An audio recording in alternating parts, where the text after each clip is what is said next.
Là, pas du tout.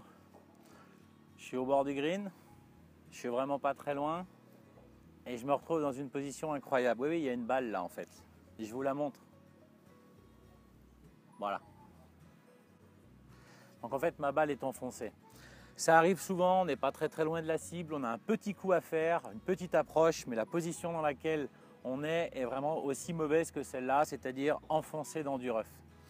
Alors, ce qui arrive souvent, et ce n'est pas le but de la vidéo, c'est plutôt savoir comment on fait pour s'en sortir, c'est qu'on a bien envie d'accélérer dans le rough pour la faire sortir, mais en même temps on n'ose pas trop de peur qu'elle foute le camp de l'autre côté. Plutôt que d'aller chercher cette balle avec un club et qui est plutôt recommandé comme étant le sand wedge, si vous prenez tout ce qui est pitching wedge, fer neuf, etc., c'est absolument pas recommandé, c'est au moins le sand wedge.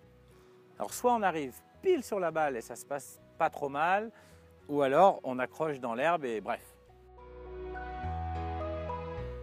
Plutôt que de prendre le sand wedge, on va plutôt prendre le putter. Voilà comment on va se placer.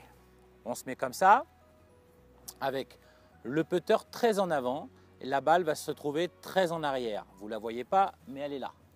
Donc je la mets ici.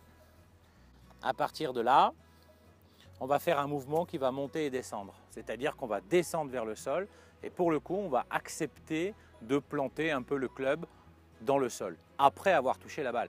Ce qui va se passer, c'est que comme cette balle est enfoncée, elle va se coincer contre le sol, et en fait, elle va sortir. Ça donne ça. Les mains en avant, la balle très en arrière, je monte et je descends.